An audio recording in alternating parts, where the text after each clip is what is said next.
Berlin smoldered. The Führer was dead. In the wreckage of April 1945, the single person who had given meaning to an entire state had removed himself from the scene, and with him went the last coherent center of Nazi authority. What followed was not an orderly succession, but a collapse. Frantic flights, sudden suicides, ad hoc governments, and Allied checkpoints replacing party rallies. In the space of weeks, the question was no longer where Germany would go, but who, if anyone, would answer for what had been done in its name. Hitler's political testament, signed on April 29, 1945, made one thing explicit: authority had to be transferred. It proclaimed, in stark bureaucratic language, the appointment of Grand Admiral Karl Dönitz as Reich President. That legalistic act could not change the reality on the ground. The city of Berlin lay surrounded by Soviet forces. Communications were intermittent. The chain of command that had once been enforced by terror and ritual was broken by rubble and death. Within hours, the inner circle that had shared power with Hitler in peculiar and unequal ways began to fragment under the pressure of defeat. If the fall of a regime is measured in moments of decision, the bunker provides the clearest portrait of collapse. In the cramped, overheated rooms under the Reich Chancery, options narrowed until they vanished. Some chose to stay and die, others tried to flee. Joseph Goebbels, one of the most compulsive architects of the Nazi myth, chose a final, absolute repudiation of any future under Allied rule. On May 1, 1945, he and his wife Magda took their own lives. Before doing so, they arranged the deaths of their 6 young children. The facts are concise and grim. The family perished, and the propaganda ministry that had animated the regime's public face was physically finished. Those hours exposed the peculiar dilemmas of those closest to Hitler. Goebbels' fanaticism held to the end. Some aides, including General Wilhelm Borgdorf, shot themselves or were killed in the ruin. Others, including Martin Bormann, Hitler's private secretary and a figure whose name would generate rumors for decades, slipped away into the chaos. Bormann departed the bunker on a perilous night in early May, accompanied by a handful of couriers and guards, and vanished from immediate sight. At the time, no one could say if he had escaped, been captured, or died. The absence of reliable information in the days after Berlin's fall created space for rumor and myth. By June, July, and beyond, that vacuum would be filled by competing stories, and much later by forensic closure. For the first weeks after Hitler's death, however, Bormann remained a present uncertainty, an indefinito in the historical record. Outside the bunker, the visible hierarchies of the Nazi state began to unpick. Field commands surrendered or dissolved as units were cut off. Local Nazi officials found themselves under military law rather than party authority. Air raid sirens gave way to the sound of boots. Soviet sentries in Berlin, Allied patrols across the rest of the Reich. Where the party had organized loyalty through spectacle, the Allies imposed control by occupation and procedure. Checkpoints replaced rallies. Tribunals of military police replaced party courts. The instruments of power survived as material objects, office desks, files, radio transmitters, but stripped of the aura that had sustained them. Not every prominent Nazi met the same fate. Some tried to seize the moment to claim leadership. Others tried to distance themselves from the regime's crimes. Hermann Göring, once the second most visible man in the Third Reich and a figure of ostentation and command, made a move that would be viewed by many as a bid for succession.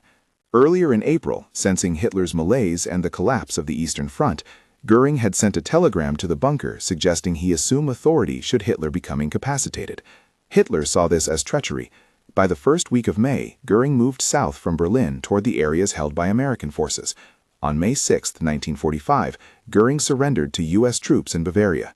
Arrested and detained, his flamboyant career gave way to a cell and interrogation, the visible transition from power to accountability.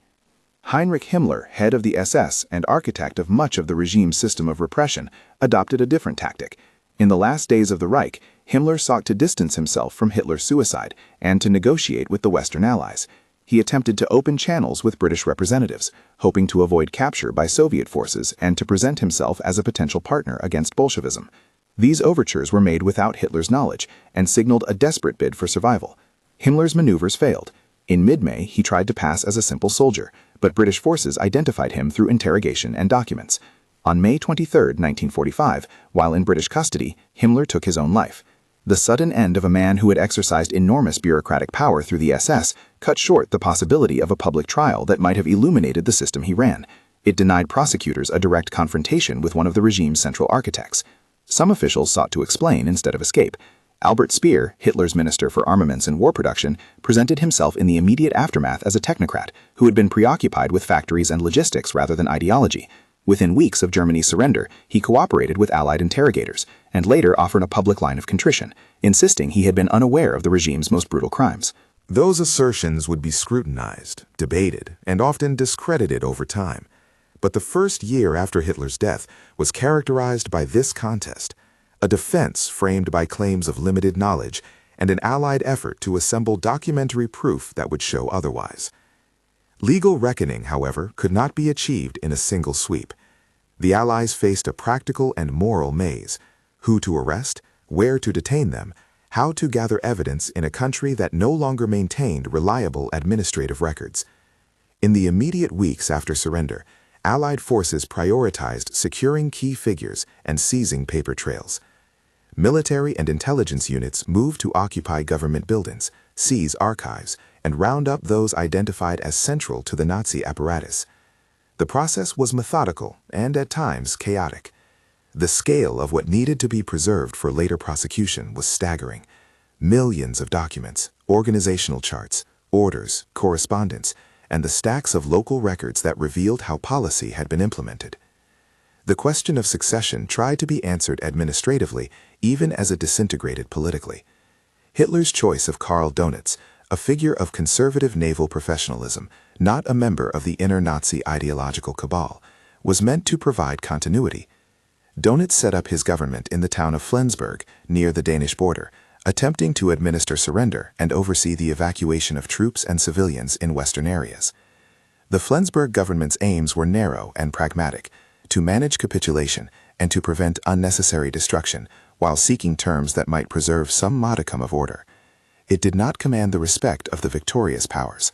For much of May 1945, Donitz tried to operate as the de jure head of a shattered state, but the Allies saw the Flensburg administration as a temporary administrative convenience at best and a hollow attempt to retain legitimacy at worst. In parallel, Allied intelligence and military police increased their operations across Germany.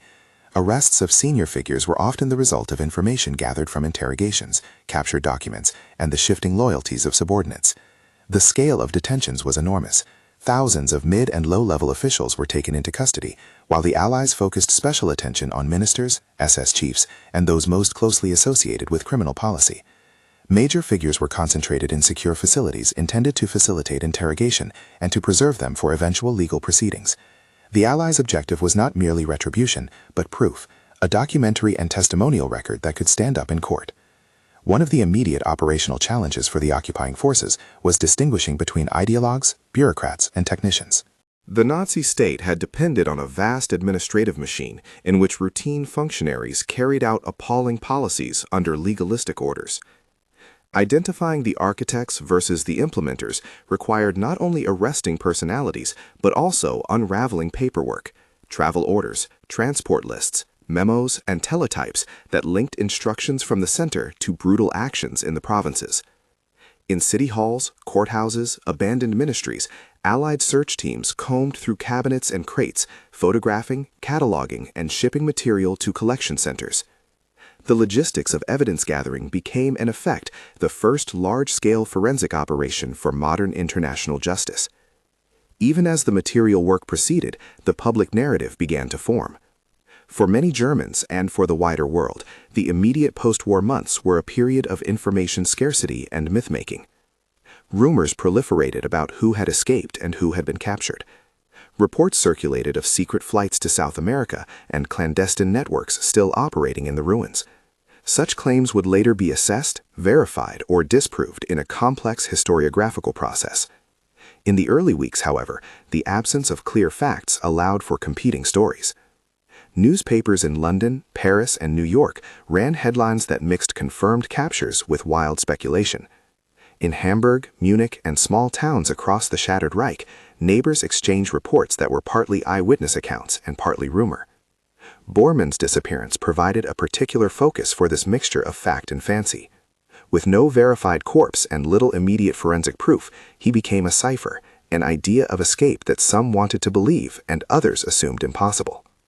For the Allied powers, shaping the narrative was not merely a matter of public relations, it was part of securing justice. If the aim was to prosecute the principal architects of aggression and atrocity, those figures needed not only to be held, but to be identified, linked to concrete orders and presented with legal authority. The early months after the surrender, therefore, saw politicking as well as policing. Military and civilian authorities debated jurisdiction. Which captured person should be tried under military commission, which should be handed to local courts, and which should be set aside for an international tribunal. The question of establishing an unprecedented international legal mechanism, a tribunal where representatives of the major Allied powers would try those responsible for crimes against peace, war crimes, and crimes against humanity, moved from informal discussion to planning. By late summer and autumn of 1945, the idea of an international military tribunal had gained shape. In the weeks immediately following Hitler's death, however, those plans were still in their preparatory stages, dependent on detention, evidence collection, and inter-Allied agreement. Public accounts and personal accounts began to diverge. Some detainees tried early defenses that would later become familiar: claims of ignorance, the assertion that Nazi policies had been elastic and compartmentalized, or appeals to military necessity. Others, like Göring, behaved in ways that suggested an inability to grasp the new reality of being defendants rather than commanders. Göring, known for theatricality even in custody, sought to assert status and to maintain personal dignity. His attempts at maintaining rank in captivity often seemed grotesque against the backdrop of ruined cities and piles of displaced persons. The human cost of the regime, the millions displaced, the concentration camp survivors, the countless dead, became ever more visible to occupying authorities and to the international press. Liberation of camps revealed the scale of the violence. Photographic evidence and survivor testimony poured into Allied command centers and newspapers. These materials provided essential corroboration for charges that would later form the backbone of indictments. The moral weight of those images and accounts pressed heavily on Allied decision-makers. If there was to be justice, it required not only punishment, but a legal framework that could legitimize the prosecution and articulate the crimes in terms that would be recognized under evolving international law. As May 1945 unfolded, the map of power in Germany was redrawn not by a single decree, but by a series of forced adjustments. Some high-ranking men were dead, by their own hand or otherwise. Some were detained and awaited interrogation. Others had disappeared into legend. Institutional structures remained in place in a material sense, but their normative authority was gone. The Reich's bureaucratic engine, which had once run with the efficiency of a grim clock, was now being disassembled piece by occupying forces who needed those pieces for evidence. At the same time, civic life in much of Germany fell into provisional arrangements. Allied military governments assumed control, rationing and displaced persons camps multiplied, and German civilians began to confront the consequences of decisions made under the Nazi system. The early weeks also revealed the limits of casual denazification. Allied authorities quickly realized that simply removing obvious party symbols and leaders would not account for the thousands who had contributed administratively to the regime's crimes. A deeper process would be necessary, one that would categorize culpability, separate major offenders from minor participants, and assess moral responsibility on a scale never attempted before. That realization would lead over months to a complex apparatus of tribunals, classification panels, and administrative reviews. In the first year after Hitler's death, however, those mechanisms were only beginning to take shape. Among the most consequential practical consequences of the collapse was the Allied priority to secure transport and communications. Rail lines, telegraph offices, and ports were taken over or repaired in a controlled manner to prevent the escape of suspects and to facilitate the movement of troops and refugees. In many towns, local police forces had already been complicit or replaced. Occupying commanders either disbanded those forces or attempted to retain useful elements under strict supervision. These measures created a patchwork of local governance, sometimes administered by Allied officers, sometimes by provisional civilian councils composed of local leaders cleared of Nazi affiliation. Those councils often had to contend with immediate humanitarian crises: food, shelter, and the management of millions of displaced persons and returned prisoners of war. Within the military and intelligence apparatus of the Allies, specialized teams began to focus on the collection of high-value material. The foreign ministries' files, party membership lists, transport manifests, and ministerial correspondence were specially targeted. Interrogation centers opened in secure compounds. Witnesses, camp survivors, former civilian servants, foreign forced laborers were interviewed and their testimonies recorded. This accumulation of evidence was a slow and meticulous business, not the swift reckoning many had imagined in the first days of liberation. It required patience, language skills, archival expertise, and the willingness to preserve rather than to destroy the bureaucratic traces of atrocity. By late spring and early summer of 1945, several themes had become clear. First, Hitler's death had not automatically dissolved guilt or ensured immediate accountability.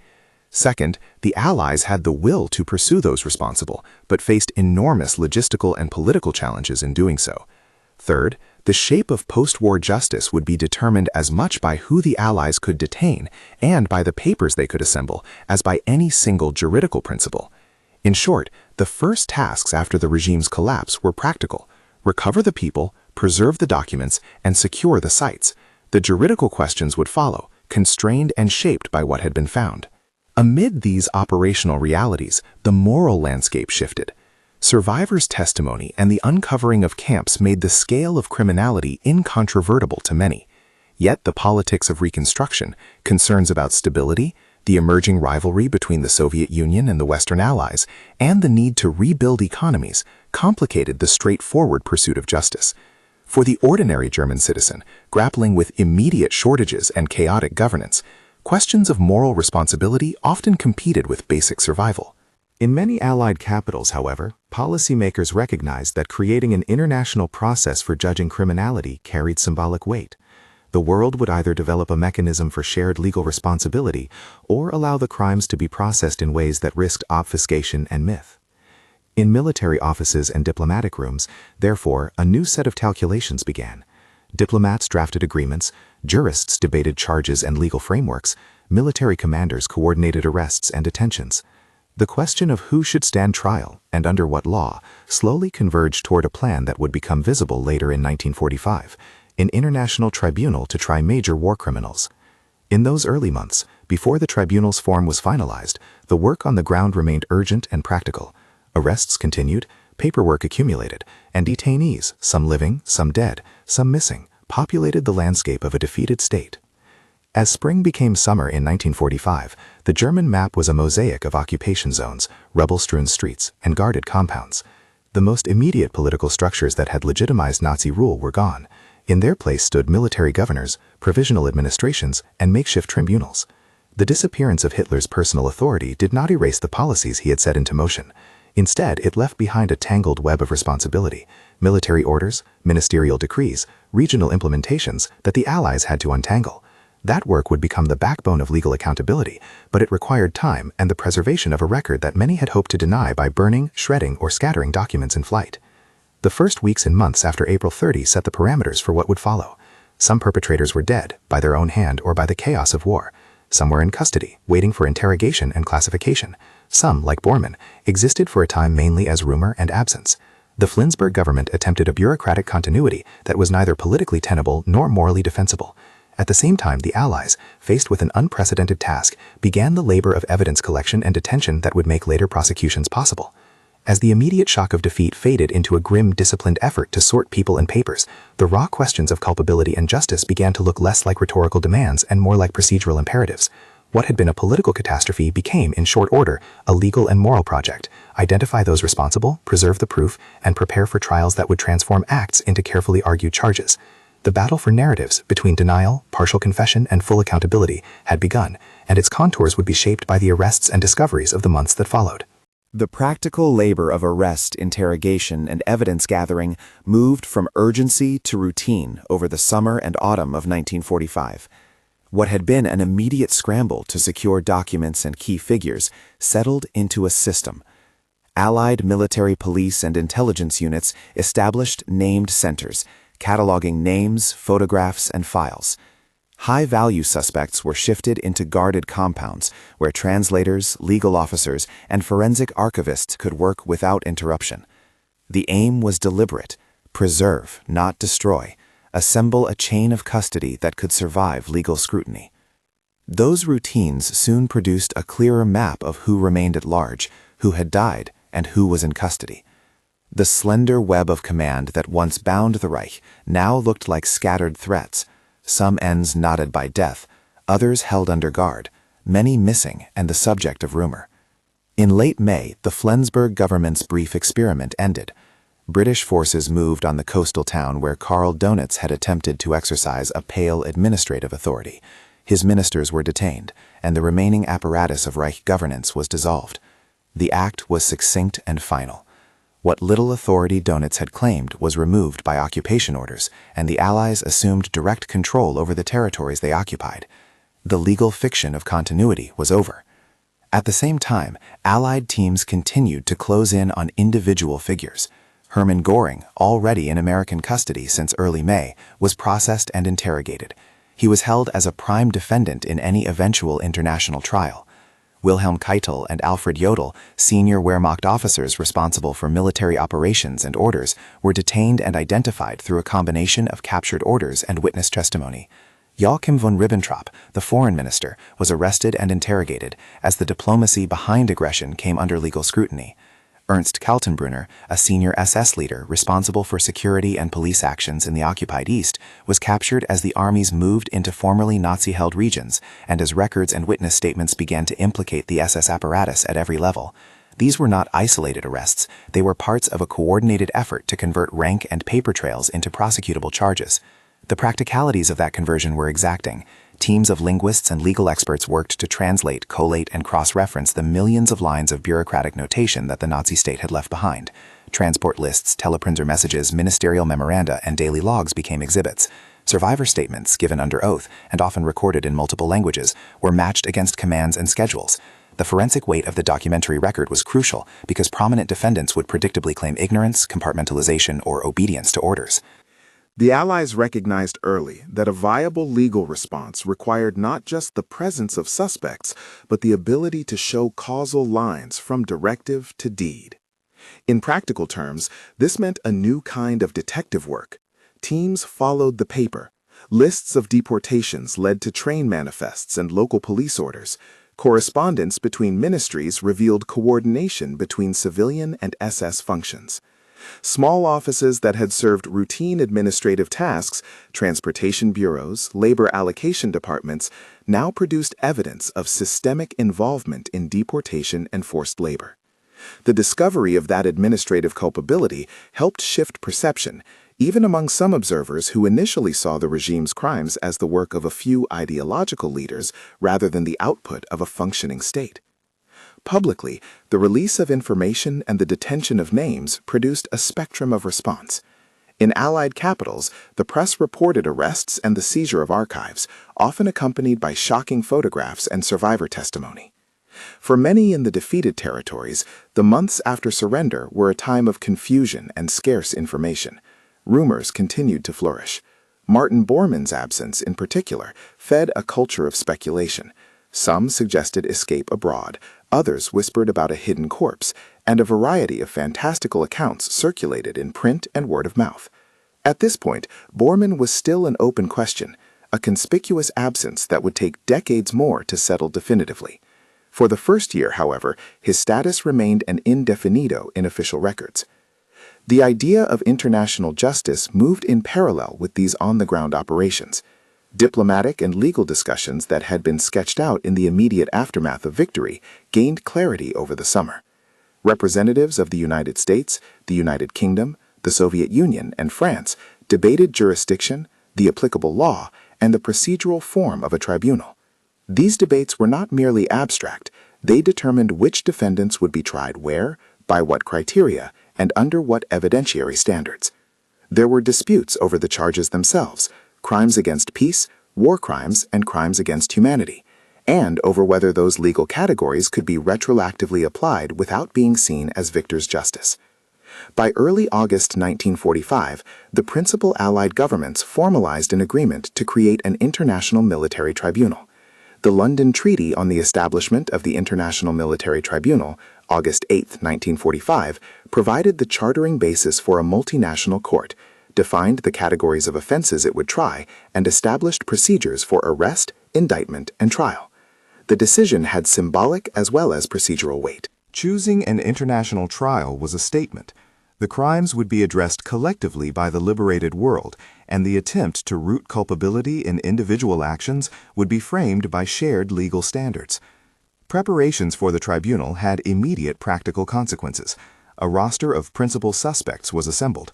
Arrests continued, and by late 1945, most of the men whom the Allies considered likely subjects of the inaugural trial were in custody. The choice of venue was deliberate.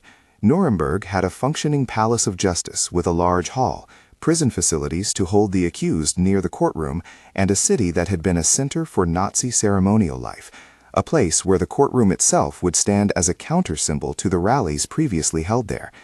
Preparing exhibits, translations, and witness lists became a sustained international administrative effort. The months between August and November 1945 were consumed by legal work and logistical coordination. Allied prosecutors and their teams compiled indictments. Witnesses were identified and their statements collected. Defense counsel were appointed. The construction of the trial record proceeded on top of continuing occupation duties. The tribunal's opening in late November would not be an isolated event. It was the culmination of months of preparatory labor that began in the chaos of spring. Even as those institutional structures took form, the immediate social consequences of the regime's collapse continued to unfold. Denazification policies, meant to remove former Nazis from positions of power and to educate or punish depending on the degree of collaboration, began as rudimentary efforts in 1945 and into 1946. Military governments issued screening questionnaires and established panels to classify individuals according to culpability. The early phase of denazification was uneven. In some sectors, Allied authorities moved quickly to bar former officials from returning to office. In others, the need for administrative continuity and the scarcity of skilled personnel led to compromises. That tension between purging and reconstructing marked much of the immediate first-year policy landscape. Concurrently, the liberated camps continued to reveal evidence that would shape public and legal attitudes. Survivor testimonies, horrific in content but precise in detail, arrived at command centers and in newspapers. Those accounts were not used merely for illustration. They served as central documentary evidence linking directives and logistics to mass murder. Photographs taken by liberating soldiers, the records found in camp offices, and the statements of survivors formed an evidentiary backbone that prosecutors would use when indicting defendants for crimes committed under state authority. Within custody, accused officials adopted a range of postures. Some professed ignorance or the limits of their remit. Others tried to recast themselves as technocrats who had only managed production, supply, or logistics. Albert Speer, for instance, positioned himself as a managerial figure whose work, he claimed, was divorced from the regime's worst crimes. Those claims would be interrogated by both investigators and the broader public in the months to come. Still, within the first year, many of those who would later be tried were available for repeated interviews and were read into official interrogations that sought both confession and documentary corroboration. The military courts and local tribunals that tried lesser officials started to differentiate types of culpability. Where previously the term Nazi had been a single label of belonging, the first year forced a more granular examination. Policymakers who issued murderous orders, SS officers who organized and executed rounding up and killing, and bureaucrats whose paperwork enabled deportation. That conceptual separation mattered both legally and politically. It allowed for a hierarchy of responsibility in which some individuals would be designated for the International Tribunal, while others would face military commissions or local courts. At the same time, diplomatic tensions complicated prosecutions. The emerging Cold War dynamic, already visible in late 1945, made cooperation necessary but politically fraught. Evidence collected by one occupying power had to be shared, sometimes reluctantly, with its counterparts. The Soviets emphasized different elements of criminality and favored particular defendants based on their experiences in the East. The Western Allies brought different priorities to bear. Negotiating these differences required constant diplomacy and occasionally compromises about venue and charges. The physical transfer of defendants to Nuremberg and the construction of the trial record were logistic feats.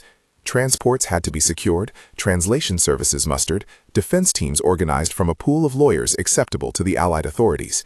In the holding cells adjacent to the courtroom, detainees awaited formal indictment. For many in public view, this was the first time that some of the leading faces of the regime, men who had appeared in newsreels and in official ceremonies, were stripped of any remaining pomp and presented as ordinary accused persons. The symbolic inversion was deliberate. Where propaganda had once broadcast authority, the tribunal would stage accountability. The tribunal's opening on November 20, 1945, marked the visible internationalization of the legal response. But the months leading to that date had already established crucial patterns. Arrest, interrogation, documentation, and the selective concentration of defendants into an international process became the routine of the first post-Hitler year. The tribunal itself would occupy a central place in public memory, but its practical viability rested on the labors of the spring and summer, the preservation of records, the detention of suspects, and the gathering of testimony. Aside from the formal proceedings, the first year saw persistent efforts to manage public memory and to counter competing narratives. In Germany, many civilians struggled between astonishment at revealed atrocities and a pragmatic focus on survival, shelter, food, and the return of displaced family members. Allied authorities, meanwhile, had to balance immediate security needs with the moral demand to make evident the crimes that had taken place. Media coverage in the West alternated between sober reporting and sensational headlines. In this environment, claims of escape and conspiracy found fertile ground. Newspapers printed speculative stories about clandestine flights and hidden networks, while investigative units pursued concrete leads, attempting to separate fact from fiction. The tension between rumor and evidence was particularly acute in the case of disappearances. When a high-level official was unaccounted for, speculation multiplied. In some cases, rumors proved unfounded. In others, they obscured genuine avenues of inquiry. Allied investigators were cautious. They labeled uncertain cases as indefinido until forensic or documentary evidence could establish identity or fate. That methodological caution was deliberate. An open admission of uncertainty preserved the credibility of later findings. By spring 1946, the immediate mechanics of justice were more firmly established than they had been a year earlier, but the outcomes were still pending.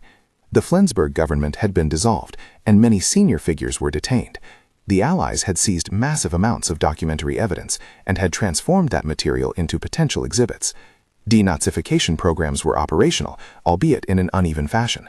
The public debate had shifted from shock to a more contentious argument about causation, responsibility, and the form that accountability should take. The world was no longer simply reacting, it was deciding how to proceed. The first year after Hitler was thus characterized by simultaneous acts of clearing rebel and building institutions. Occupation authorities dismantled the visible structures of the Nazi state, while jurists, archivists, and investigators assembled the evidentiary basis for legal reckoning. The moral force of survivor testimony and the weight of documentary proof pressed the Allies toward a model of international justice, even as political realities shaped the contours of that project.